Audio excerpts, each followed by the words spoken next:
大家好，欢迎回到我们的健康养生教室，我是李医师。在医院临床工作了这么多年，我看过太多让人心痛的案例，发现一个非常普遍却又令人担忧的现象，那就是很多病患在走进我的诊间之前，根本就完全不知道自己的肾脏已经在发出强烈的求救讯号了。大家要知道，肾脏这个器官个性非常沈默，它也是人体中最能忍耐的器官。它不像心脏会心悸，也不像胃会疼痛，哪怕它的功能已经坏掉了一半，它依然会默默地在那里工作，不喊痛也不喊累。通常等到你真正感觉到身体明显不舒服，例如双腿水肿严重，走路喘不上气，或者恶心想吐的时候，往往病情已经发展到了不可逆转的阶段，甚至到了必须要面临洗肾透析或者是换肾的地步了。这对任何一个家庭来说都是沉重的打击。所以今天这一集影片非常重要，我想花一点时间和大家深度聊一聊，如何在我们每天自家的浴室里，只需要花几分钟的时间，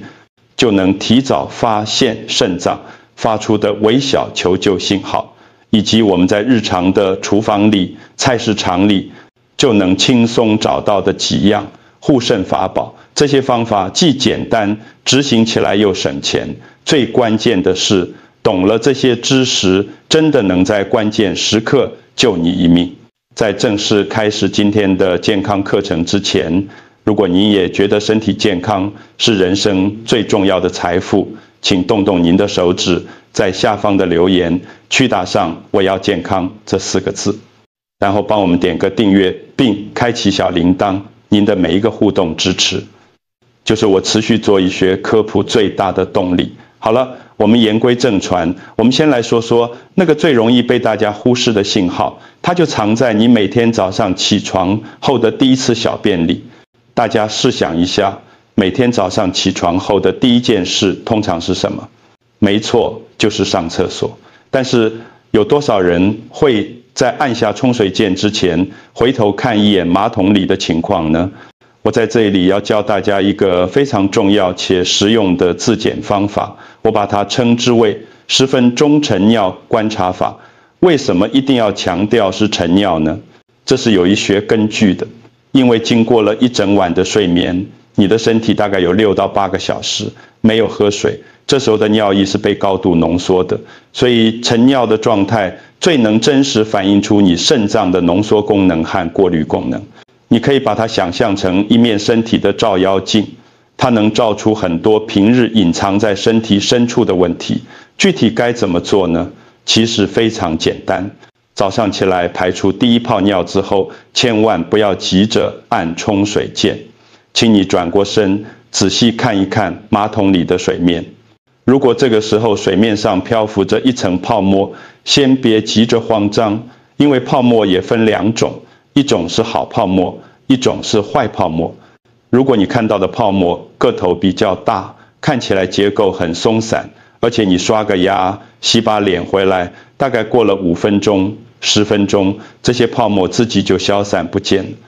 那么恭喜你，这通常只是因为尿流冲击力大，或者是你昨晚水喝少了，又或者是马桶里残留了一些清洁剂所造成的。这个种我们称为生理性泡沫，完全不用担心。但是请注意听好，如果你看到的泡沫是非常细小的、密密麻麻的，就像是你倒啤酒时上面那层厚厚的白沫，或者是像肥皂水打出来的泡泡一样绵密，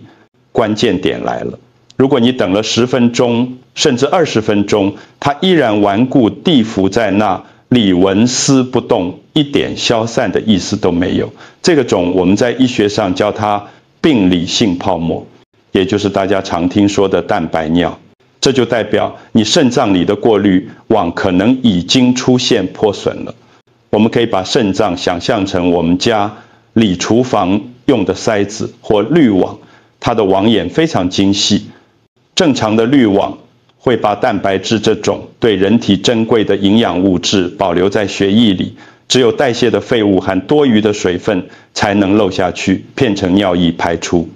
当这个塞子的网眼片大或者坏掉的时候，蛋白质就汇漏到尿液里，因为蛋白质具有粘性，它会让尿液的表面张力变大，从而形成这个种久久不散的泡沫。如果你连续几天观察晨尿都是这个样子，请务必提高警觉，不要拖延，赶紧去医院挂个号，查个尿液，常规检查，这可能是肾脏在向你发出的最后警告。发现问题只是第一步，更重要的是，我们平时在饮食上怎么吃，才能保护这个珍贵的过滤网呢？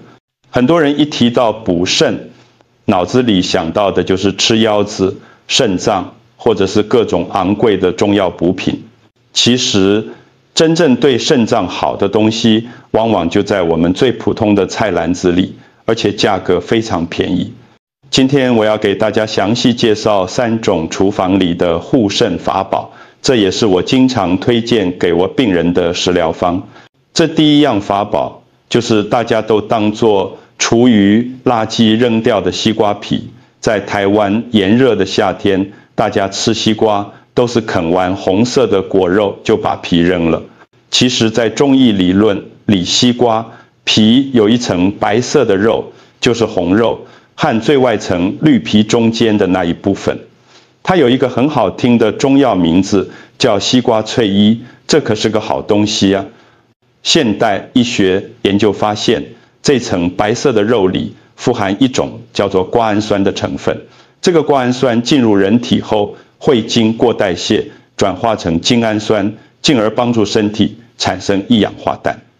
大家别被这些化学名词绕晕了。简单来说，这个一氧化氮就是血管的放松剂，它能让我们肾脏里那些细小的血管舒张开来。血管一放松，血流就通畅了，肾脏的供血就充足了。这就好比是给劳累的肾脏做了一次深层的按摩和清洗，能帮助肾脏更高效地把体内的毒素排出去。那么西瓜皮具体该怎么吃呢？当然千万别生啃，口感不好。你可以把最外层那层硬硬的深绿色皮削掉，只留下白色的部分，把它切成薄片或者是细丝，加一点碘盐巴烟，一下挤掉多余的水分，然后放点蒜末，醋喝，香油凉拌。这道菜吃起来清脆爽口，非常适合夏天。或者你也可以拿它来煮汤，放点小鱼钱或者排骨，味道非常清甜。这样既利用了原本要丢弃的废物，又保护了肾脏，真可谓是一举两得。第二样法宝就是苹果皮。我知道很多人吃苹果习惯削皮，主要是觉得皮上有农药残留或者有蜡。其实只要你清洗干净，苹果皮绝对是护肾的好帮手。苹果皮里含有一种非常重要的物质，叫做果胶。这是一种水溶性膳食纤维，你可以把它想象成一个肠道里的强力吸尘器。当果胶进入我们的肠道后，它会像海绵吸水一样，把肠道里的重金属、代谢、废物，还有多余的胆固醇通通吸附住，然后包裹起来，跟着大便一起排出体外。大家想一想，如果这些毒素在肠道里就被拦截下来排走了，它们就没有机会进入血液循环。我们肾脏作为血液的过滤器，它的工作量是不是就大大减轻了呢？这就是从源头上给肾脏减负。如果你担心苹果皮不干净，我教大家一个洗法：先把苹果打湿，在表皮撒上一层食用盐，用手反复搓洗。盐的小颗粒能利用摩擦力把表面的脏东西和蜡层搓掉，然后再用流水冲干净，这样就可以放心的连皮一起吃了，营养全保留。第三样法宝是纯的蔓越莓汁，请注意，我在这个里特别强调了这个纯字。超市里卖的那种甜甜的蔓越莓饮料，里面往往加了大量的糖和人工添加剂，那总喝了反而会增加肾脏负担，甚至引起肥胖和血糖问题。我要说的是100%的蔓越莓原汁，虽然喝起来很酸，但它是泌尿系统的守护神。蔓越莓里含有一种特殊的成分，叫做前花青素。这个东西有个绝活，它能让细菌，特别是那个最喜欢捣乱的大肠杆菌站不住脚。我们的尿道和膀胱内壁本来是细菌喜欢攀附的地方，细菌一旦粘在上面，就会大量繁殖，然后逆流而上，感染肾脏，引起肾盂肾炎。但是这个前花青素就像是给尿道壁涂了一层不粘锅的涂层，让细菌滑溜溜的，根本抓不住，只能乖乖的顺着尿液被冲走。因为纯的蔓越莓汁太酸，口感较涩，我建议大家不要直接喝。每天大概喝50毫升的原汁，兑上500毫升的温开水，稀释一下，分次喝完，这样既保护了肾脏，又不会刺激胃部。说完了该吃的，我们必须严肃地说不该吃的。这可能比吃什么更重要，因为生活中有很多隐形的伤肾杀手，正在悄悄地破坏你的肾脏，而你可能还以为它们是好东西。第一个大杀手就是老火浓汤，或是我们台湾人爱喝的大骨汤，特别是那种熬了很久，呈现奶白色的浓骨头汤。很多老一辈的人有个传统观念，觉得以形补形，骨头汤能补钙。其实这是一个天大的误区，骨头里的钙很难溶解在汤里，你喝一碗汤，里的钙含量可能还不如喝一口牛奶多。那你喝下去的是什么呢？是大量的脂肪和普林 purin， 这个普林就是我们常说的那个会导致痛风的物质。普林在身体里代谢后会变成尿酸，如果血液里的尿酸太高，它就会形成细小的结晶，这些结晶就像碎玻璃渣一样，会沉积在你的关节里，让你痛不欲生，同时也会沉积在肾脏里，堵塞肾小管，造成肾结石和肾损伤。对于肾脏功能不好或者尿酸高的人来说，这种浓汤简直就是毒药。以后炖肉或煮排骨汤，肉可以吃，但汤尽量少喝，或者前脆不喝。第二个杀手是加工肉制品，譬如早餐店常见的火腿、培根，还有午餐肉、贡丸这类加工丸子。这些东西吃起来很香，口感很脆，是因为里面加了一种东西叫做无机磷。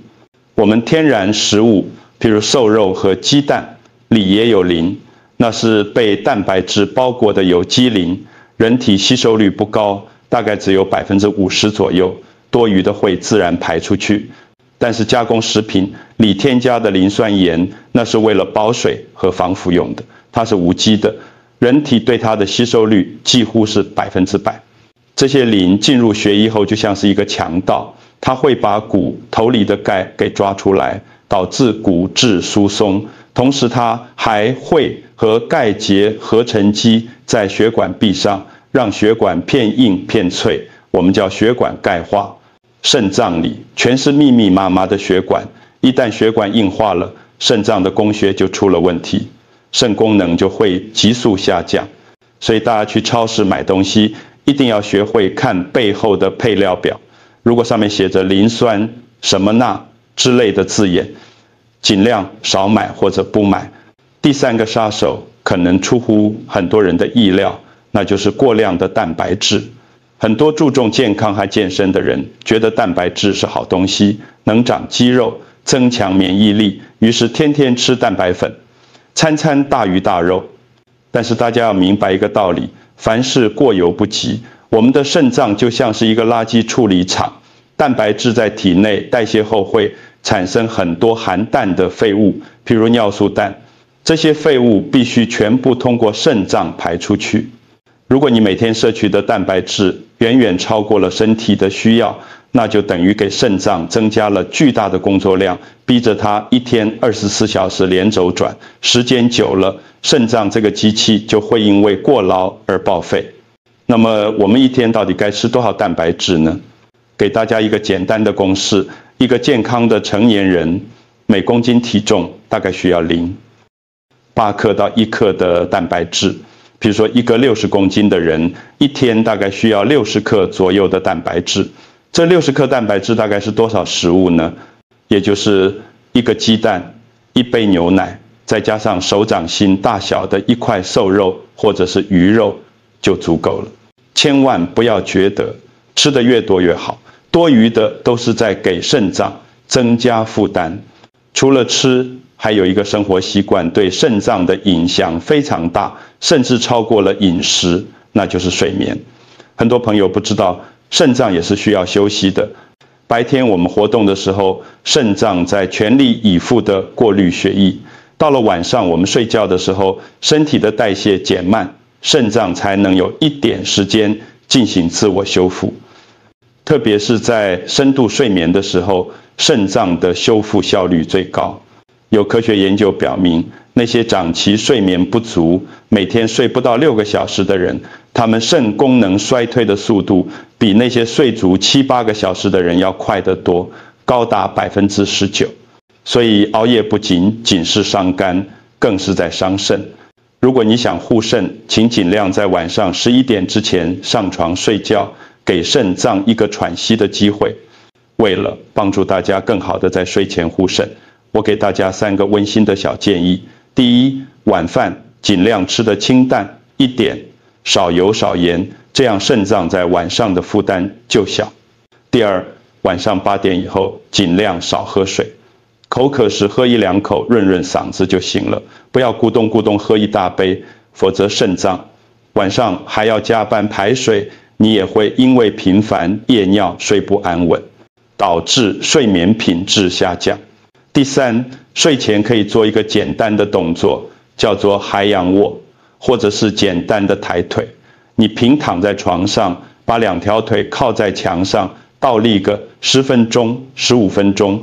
这个动作能帮助下肢的血液回流到心脏和肾脏，既能缓解腿肿，又能改善肾脏的供血，对减少夜尿也非常有帮助。再给大家补充一点关于喝水的知识，因为很多肾友对喝水很困惑，到底是多喝水好还是少喝水好？其实这要分情况。如果你肾功能正常，没有水肿，那多喝水是好事，能帮助冲刷尿道，预防结石。但是这个喝水也是有讲究的，千万不要等到口渴了才喝，也不要一次性牛饮，比如拿起杯子一口气喝下去500毫升，这样水来不及被身体利用，就直接变成尿排走了，而且会瞬间增加心脏和肾脏的负荷。正确的喝水方法是少量多次，旁边放个杯子，想起来就喝1、2口，让身体始终保持湿润的状态。但是如果你已经有了肾脏病，那就必须严格限制喝水量。这个时候喝进去的水排不出来，会积在肺里，引起肺水肿，那是会要命的。所以具体的饮水量最好是咨询你的主治医生。另外，生活中还有一些小动作也能强肾，比如说按摩耳朵。中医说肾开窍于耳，耳朵的形状其实长得就很像肾脏。我们没事的时候可以用手搓搓耳朵，把耳朵搓红、搓热，或者是提拉一下耳尖，按摩一下耳垂。这在理论上可以刺激肾脏的经络，起到强肾健体的作用。还有一个穴位叫做涌泉穴，就在我们脚底板的前1/3处凹陷的地方。每天晚上泡完脚，用大拇指按揉这个涌泉穴100下，感觉到脚底发热，这对引火归元、补肾纳气非常有帮助，特别是对于那些睡眠不好、容易手脚冰凉的人，效果特别好。最后我想语重心长地说的是，健康不是靠医生，而是靠你自己。最好的医生就是你自己的生活习惯。